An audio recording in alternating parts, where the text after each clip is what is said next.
ജനാർദ്ദനക്കുറിപ്പാണ്. വാശിയോഗവും പഞ്ചതത്വം എന്നുള്ളതിൽ രുദ്രയാമളം സിദ്ധമന്ത്ര പ്രകരണത്തിലെ ആത്മീയ ചക്രധ്യാനം, പേജ് 26. മൂലാധാര ചക്രത്തിലെ ത്രികോണത്തിൽ സ്ഥിതി ചെയ്യുന്ന തേജരൂപിയായ കാമരൂപപീഠത്തിൽ കുണ്ടലിനി ധ്യാനിച്ചിരിക്കുമ്പോൾ അവിടെ കുമിള പൊന്തുന്നത് പോലെ ശബ്ദം കേൾക്കുന്നുവെങ്കിൽ അത് മംഗളാത്മകമാണ്. അവിടെയൊക്കെ ചുറ്റി നടക്കണം, ധ്യാനിക്കണം. അങ്ങനെയുള്ള സാധകനെ എൻ്റെ മക്കളായ കാർത്തികൻ, ഗണേശ് എന്നിവരെ പോലെ തന്നെ എനിക്ക് പ്രിയരായിരിക്കും. അവർ എൻ്റെ ദാസന്മാരായിരിക്കും. ഭക്തന്മാരിൽ ഇവർ ഇന്ദ്രനായിരിക്കും.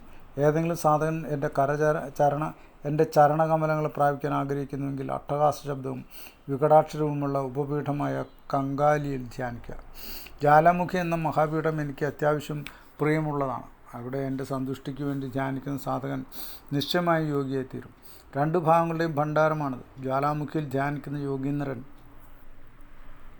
സർവ്വസാധകരിലും ശ്രേഷ്ഠനായിത്തീരും, സിദ്ധനുമായിത്തീരും. ത്രൈലോക്യങ്ങളിലെ സിദ്ധികൾ കൈവരുത്താൻ ആഗ്രഹിക്കുന്ന സാധകൻ ഭാവത്തിലിരുന്ന് ധ്യാനിക്കണം. മറ്റു മാർഗങ്ങളൊന്നുമില്ല. കാരണം ഭാവം തന്നെയാണ് പരമജ്ഞാനവും സർവോത്തമമായ ബ്രഹ്മജ്ഞാനവും. ഭാവത്തിൻ്റെ ജ്ഞാനമില്ലാതെ ലക്ഷക്കണക്കിന് കന്യാദാനം കൊണ്ടോ വാരണാസിയിൽ 100 തവണ പരിക്രമം ചെയ്യുന്നതുകൊണ്ടോ കുരുക്ഷേത്ര യാത്ര ചെയ്യുന്നതുകൊണ്ടോ എന്ത് ലാഭം? ഭാവദ്വയജ്ഞാനം കൂടാതെ ഗയയിൽ ശ്രാദ്ധമോ ദാനമോ അല്ലെങ്കിൽ അനേകം പീഠങ്ങൾ യാത്ര ചെയ്ത് തൊഴുതുകൊണ്ട് യാതൊരു ലാഭവും ഉണ്ടാകാൻ പോകുന്നില്ല. എന്തിനധികം പറയുന്നു, ഭാവജ്ഞാനമില്ലാതെ അനേക വിധമുള്ള ഹോമോ ക്രിയകൾ ചെയ്തിട്ട് എന്ത് ഗുണം? ഭാവത്തിൽ ജ്ഞാനം ഉണ്ടാകുന്നു. ജ്ഞാനമുണ്ടായാൽ മോക്ഷമുണ്ടാകും. ഗുരുമഹിമ. ആത്മാവ് കൊണ്ടും മനസ്സുകൊണ്ടും വാക്കുകൊണ്ടും ഗുരു ഈശ്വരനാകുന്നു. ധ്യാനം സായുജ്യമാകുന്നു. ഇത് മനസ്സിന് ലയം നൽകുന്ന മോക്ഷമെന്ന് പറയുന്നു. ഗുരുവിൻ്റെ സന്തുഷ്ടി കൊണ്ട് മാത്രം കുണ്ടലിനി ശക്തി അത്യന്തം സന്തുഷ്ടമാകുന്നു. സാധകനിൽ ശക്തി സന്തുഷ്ടമായാൽ മോക്ഷപ്രദമായി തീരും. ഈ മുഴുവൻ പ്രപഞ്ചത്തിൻ്റെ മൂലകാരണം ഗുരുവാകുന്നു. സർവ്വ തപസ്സുകളുടെയും മൂലം ഗുരുവാകുന്നു. ഉത്തമനും ജിതേന്ദ്രനുമായ സാധകൻ ഗുരുവിനെ പ്രസന്നാക്കിക്കൊണ്ട് മാത്രം മോക്ഷം പ്രാപിക്കുന്നു. അതിനാൽ സാധകൻ ഗുരുവിൻ്റെ ആജ്ഞയെ ധിക്കരിക്കരുത്, ചോദ്യം ചെയ്യരുത്. ദിനവും രാത്രിയും ദാസനെപ്പോലെ ഗുരുവിൻ്റെ ആജ്ഞയെ പാലിച്ചുകൊണ്ടിരുന്നിരിക്കുക. ബുദ്ധിമാനായ സാധകൻ ഗുരു പറയാത്ത യാതൊരു കാര്യവും ചെയ്യരുത്. ഗുരു യാത്ര ചെയ്യുമ്പോൾ സ്വയം നമ്രമനസ്കനായ അദ്ദേഹത്തെ അനുഗമിക്കണം. അദ്ദേഹം പറയുന്നതിനെ ഒട്ടും ലംഘിക്കരുത്. ഗുരു പറഞ്ഞത് അഹിതമുള്ളതോ ഹിതമുള്ളതോ ആയിക്കൊള്ളട്ടെ, അവ അനുസരിക്കാതിരിക്കുകയോ അല്ലെങ്കിൽ കേട്ട മാത്രം മുഖം കൂട്ടുകയോ ചെയ്താൽ അയാൾ രൗരവ എന്ന നഗരത്തിൽ ചെന്ന് വീഴും. സന്ദർഭവശാൽ ബുദ്ധിമാനായ ശിഷ്യൻ തൻ്റെ ഗുരുവിൻ്റെ ആജ്ഞയെടുത്ത് ലംഘനം നടത്തിയാൽ അയാൾ ഘോര നരകത്തിൽ ചെന്ന് വീഴും.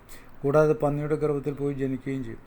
ഗുരുവിൻ്റെ ആജ്ഞയെ ലംഘിക്കുന്നവനും ഗുരുനിന്ദ ചെയ്യുന്നവനും ഗുരുവിനെ ചുണ്ടി പിടിപ്പിക്കുന്നവനും അപ്രിയമായ കാര്യങ്ങളോ ഗുരുദ്രോഹമോ ചെയ്യുന്നതുമായി യാതൊരു സംസർഗവും പാടില്ല. ഗുരുവിൻ്റെ സ്വത്തുക്കൾ ആഗ്രഹിക്കുന്നവനും ഗുരുപത്നിയോടുകൂടി ശയിക്കുന്നവനും വളരെ വലിയ പാപങ്ങൾ വരുത്തി വയ്ക്കുന്നു. ഇവയ്ക്ക് ഒരു പ്രായശ്ചിത്വവുമില്ല. ഗുരുവിനെ നിന്ദിക്കുന്നവനും ഗുരുവിനെ ശത്രുവായി കാണുന്നവനും കാട്ടിൽ ആരുമില്ലാത്ത ഇടത്ത് ബ്രാഹ്മണസ്ഥനായി ചുറ്റിത്തിരിയും. ഗുരുവിൻ്റെ മെതിയടിയോ മേൽമുണ്ടോ ഉടുവസ്ത്രമോ കിടക്കിയ ആഭരണങ്ങളോ ഭൂഷണങ്ങളോ കണ്ടാൽ അവയും നമസ്കരിക്കണം. സ്വന്തം കാര്യത്തിനായി ഉപയോഗിക്കരുത്. നാവിൽ എപ്പോഴും ഗുരുവാതക മന്ത്രം ഇരിക്കുന്നവൻ അനായാസമായി ധർമ്മം, അർത്ഥം, കാമം, മോക്ഷം എല്ലാം വേഗത്തിൽ പ്രാപ്തമാക്കുന്നു. ശിഷ്യൻ തൻ്റെ ഭോഗത്തിനായാലും മോക്ഷത്തിനായാലും ഗുരുചരണ കമലത്തിൽ സദാ ധ്യാനിക്കണം. ഗുരുഭക്തിയേക്കാൾ വലിയ ഭക്തിയില്ല. ഗുരുവും ശിഷ്യനും ഒരേ ഗ്രാമത്തിലാണ് വസിക്കുന്നതിൽ ശിഷ്യൻ ഗുരുവിൻ്റെ അടുക്കൽ പോയി 3 സന്ധ്യാനേരങ്ങളിലും അദ്ദേഹത്തെ നമസ്കരിക്കണം.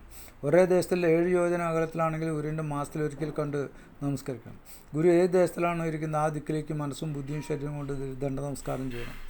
വേദാംഗാദി വിളകൾ, പത്മാസനാദി ആസനങ്ങൾ, മന്ത്രങ്ങൾ, തന്ത്രങ്ങൾ തുടങ്ങിയ എല്ലാം ഗുരുവിൻ്റെ ഭാഗത്തു നിന്ന് നേടണം കൊണ്ട് മാത്രമേ സഫലമായുള്ളൂ. മറ്റൊരു വിധം സാധിക്കുകയില്ല.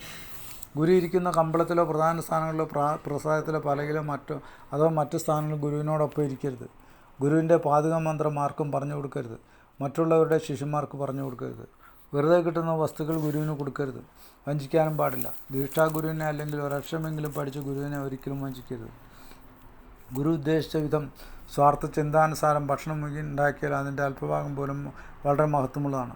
എന്നാൽ ഗുരുഭക്തിയില്ലാതെ ഭുവനത്തിൽ എന്ത് ധ്യാനം ചെയ്താലും അവ ദാരിദ്ര്യവും നരകപ്രാപ്തിയും മാത്രമേ നൽകുള്ളൂ. ദാനം ഭക്തിയില്ലാതെ ദാനമാകുകയില്ല. ഗുരുഭക്തി കൊണ്ട് മഹേന്ദ്രപദവും ഭക്തിയില്ലാത്തതുകൊണ്ട് പന്യജന്മം ഉണ്ടാകും. സർവ്വജഗത്തിലും ഭക്തിശാസ്ത്രങ്ങളിൽ ഭക്തിയേക്കാൾ ഉത്കൃഷ്ടമായി ഒന്നുമില്ല. ഗുരുപൂജയില്ലാതെ എത്ര പുണ്യകർമ്മങ്ങൾ ചെയ്താലും അത് വ്യർത്ഥമാണ്. അതിനാൽ ഗുരുഭക്തി വളർത്തുക.